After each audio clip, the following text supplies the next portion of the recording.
Bienvenue chez le compteur. Aujourd'hui, on va faire un tour sur le subreddit Today I Fucked Up. La première histoire est postée par Fireblade09. Aujourd'hui, j'ai merdé en noyant mes reins. Il y a quelques semaines, j'ai vu une interview sur ESPN concernant le régime alimentaire de Kevin Love, et il a mentionné qu'il essayait de boire chaque jour son poids en onces d'eau. Une once, c'est 30 millilitres. Je joue souvent au basket et j'essaie de faire attention à mon alimentation. Alors j'ai immédiatement pensé waouh, quelle idée fantastique, je devrais essayer ça. J'ai investi dans une bouteille d'eau de 52 oses, soit environ 1,5 litre, et j'ai essayé de la boire 4 fois par jour. Ce qui a suivi a été le pire mois de ma vie sur le plan gastro-intestinal. Je me sentais tout le temps comme une merde. J'ai perdu une tonne de poids car mon appétit avait totalement disparu. J'avais des crampes horribles presque toutes les nuits. Je passais plusieurs heures sur les toilettes chaque jour, soit pour faire pipi, soit pour essayer de chier mes crampes. Je ne pouvais pas boire d'alcool sans vomir, alors sortir avec des amis était totalement hors de question. Le basket est devenu insupportable, je transpirais à grosses gouttes dès que j'avais un peu chaud, ce qui dégoûtait tout le monde. Je ne pouvais pas bien dormir car je me réveillais toujours dans des flaques de sueur. Je me sentais toujours plein, j'avais l'impression que mes yeux étaient sur le point de sortir de ma tête constamment. C'était affreux. Je me sentais très mal tout le temps. J'ai entendu parler de l'intoxication à l'eau, mais je supposais qu'il fallait boire plusieurs litres en peu de temps. J'ai donc continué à suivre ma routine pendant tout le mois. Je dois aussi préciser que je n'aime pas l'eau. Je buvais donc généralement la bouteille d'eau aussi vite que possible pour en finir. J'ingurgitais beaucoup d'eau, très rapidement, sur une longue période de temps. Génial. Finalement, je suis allé chez le médecin. Je lui ai expliqué ce qui se passait, et mon doc m'a immédiatement prescrit une batterie d'analyses, très inquiet à l'idée que je puisse avoir une sorte de cancer de l'estomac, de maladie cœliaque, d'ulcère ou autre. Mon médecin me connaît bien, et c'est un gars super, alors il a vite compris que quelque chose n'allait vraiment pas. J'étais un peu paniqué à ce stade. J'appelle ma mère, je pense à prendre un semestre de congé à l'université, tellement je suis mentalement épuisé de me sentir terriblement mal tout le temps. C'était dur. Le docteur remarque que je suis un peu paniqué et jette un œil à ma bouteille d'eau accrochée à mon sac à dos. Il me dit quelque chose sur le fait que je dois être bien hydraté. Je ris et lui dis fièrement que je bois 4 fois ce volume par jour. Il rit d'abord, puis me regarde. Attends, tu es sérieux? Ouais. Depuis combien de temps? Oh, quelques semaines. Quand as-tu bu une boisson protéinée ou mangé quelque chose de salé pour la dernière fois? Oh, je sais pas. Un moment, je suppose. Le docteur me regarde avec une incrédulité pure et simple face à ma stupidité. T'as éliminé tout ton sodium, imbécile. Va boire du Gatorade et manger du popcorn salé. Un pack de 6 Gatorade et quelques jours à ne boire que quelques verres d'eau par jour, je suis de nouveau en parfaite santé. Pour l'amour du ciel. Honnêtement, je sais pas comment Opie a fait pour s'enfiler 6 litres d'eau par jour quand même. C'est énorme. La deuxième histoire est postée par Hufflehugs. Aujourd'hui, j'ai merdé en surestimant ma capacité à me remettre d'une intoxication alimentaire. Je suis la personne la plus stupide au monde. La semaine dernière, j'ai apparemment mangé quelque chose qui était contaminé. J'ai passé 8 heures le jeudi, à partir de 3 heures du matin, à vomir l'intégralité de ce qui se trouvait dans mon système digestif, 3 à 4 fois par heure. J'ai dormi sur le sol de la salle de bain quand je pouvais dormir. C'était vraiment nul. Eh bien, aujourd'hui nous sommes mardi. Je me suis dit que, sûrement, je devais être guéri.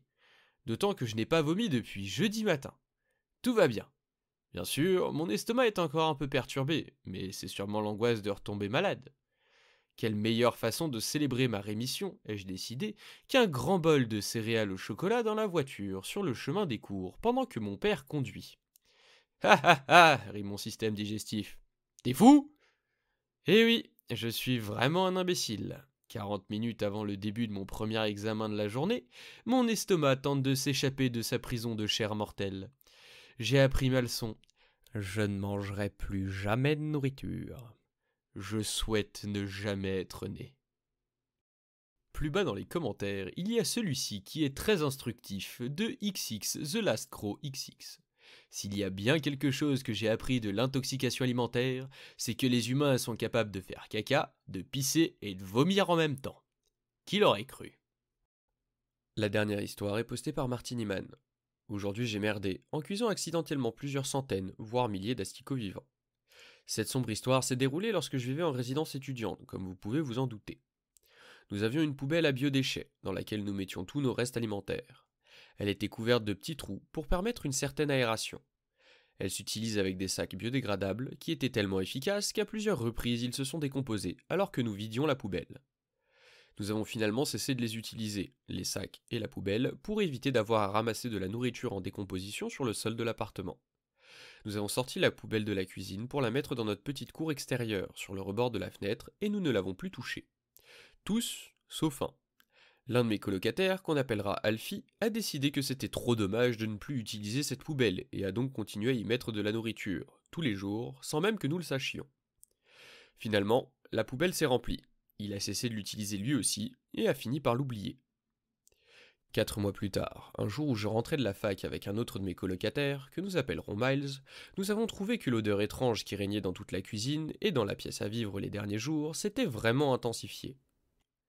Miles et moi avons donc retourné la cuisine à la recherche de l'endroit d'où cette odeur pouvait provenir, et avons décidé de nous débarrasser de tout ce qui nous semblait suspect dans la cuisine. Après avoir rempli 2 sacs, Miles est allé les jeter dans la cour extérieure de l'appartement. En ouvrant la porte, nous avons tout de suite compris d'où cela venait, la poubelle que nous avions mise de côté. Nous sommes donc sortis tous les deux et avons ouvert le couvercle de la poubelle en question. Ce que nous avons trouvé était 1000 fois pire que tout ce que nous aurions pu imaginer. La poubelle était pleine à ras-bord d'un cocktail explosif composé d'asticots, d'une sorte de gelée marronasse ou ce qu'il restait de nourriture décomposée. Jusqu'à ce jour, j'avais un estomac assez bien accroché. Les mauvaises odeurs ne me dérangeaient pas trop, donc je me suis dévoué pour débarrasser le sac de la poubelle. C'était ma première erreur. Le sac s'est bien évidemment déjà décomposé, et lorsque je l'ai soulevé, tout le cocktail s'est déversé par le fond. Comme la poubelle est criblée de trous d'aération, ce mélange d'asticots et de substances pourries se déversa lentement sur le bord de la fenêtre. Après une minute de panique, je me saisis de la poubelle et me précipite la mettre dans la benne, non sans en déverser une partie du contenu sur le sol. En revenant dans la cour, je vois une véritable scène d'horreur, particulièrement aux abords de la fenêtre. Des centaines d'asticots grouillaient dans leur gelée marronasse. L'odeur se faisait de plus en plus insupportable, et je me mis donc en quête de tous les produits de nettoyage qui me tombaient sous la main dans la cuisine, comme n'importe qui l'aurait fait, et les déversais sur la flaque d'asticots. Il y avait des sprays antibactériens, de l'eau de javel, du savon, mais pas le temps de penser. Je les vidais sur ces ignobles trucs qui grouillent. L'odeur part un instant, et est remplacée par celle des parfums chimiques des produits d'entretien. À présent, je devais trouver une façon de me débarrasser de ces asticots pour pouvoir nettoyer la zone. C'est là que j'y ai pensé. De l'eau bouillante. Ça, c'était ma deuxième erreur.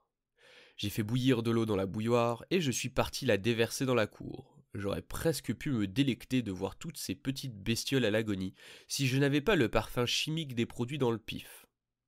Sans trop me presser, j'ai versé l'eau sur les lieux du crime et, instantanément, j'ai vu que ça fonctionnait. La gelée a commencé à se détacher du rebord de la fenêtre et les asticots devenaient tout d'un coup jaune pâle avant de glisser sur le sol. C'est alors que ça m'a frappé. L'odeur. Il n'existe pas de mots pour décrire cette odeur. Depuis ce jour, et sans que je ne sache l'expliquer, j'ai compris ce que Dante sentait en traversant le 7e cercle. Mon estomac s'est instantanément soulevé, et j'ai vomi tout son contenu, encore et encore. J'ai couru dans la maison, mais peu importe où je me réfugiais, cette puanteur me collait à la peau. Je me suis alors rendu compte qu'elle était piégée dans mon nez, ma tête et ma gorge, et j'ai vomi une fois de plus. J'ai pris une bassine sous l'évier de la cuisine, et je me suis assis dans l'entrée, vomissant pendant une vingtaine de minutes. Je me suis ensuite déshabillé, et j'ai pris une douche en désespoir de cause, mais cette odeur me suivait toujours. Après s'être calmé, Miles a pu nettoyer le reste des dégâts dans la cour, et nous avons ensuite brûlé des bougies partout pour espérer changer l'odeur autour de nous, celle des asticots bouillis. Depuis ce jour, la vue d'une petite moisissure ou d'un fruit un peu trop mûr me provoque de violentes nausées. Écrire ceci a été physiquement difficile, car quand je repense aux détails, mon corps a à nouveau envie de vomir. J'ai l'impression de porter encore le souvenir de cette odeur. Je sais qu'elle existe, et pourtant j'ai du mal à le croire, tant les nausées et les effets à long terme qu'elle a produits sur moi sont hors du commun, indescriptibles. Je ne peux même pas y penser sans que tout me revienne. C'est une gaffe, mais s'il vous plaît, pour tout l'or du monde, ne refaites jamais une telle bêtise chez vous. Je pense qu'on est tous d'accord pour dire que la morale de l'histoire, c'est de ne pas oublier de sortir ses poubelles, et surtout de ne pas oublier sa poubelle à un endroit qu'on n'utilise pas. Si la vidéo vous a plu, pensez à laisser un like pour soutenir la chaîne, à vous abonner et à activer la cloche pour pas rater les prochaines. C'était le compteur, on se retrouve bientôt pour de nouvelles histoires.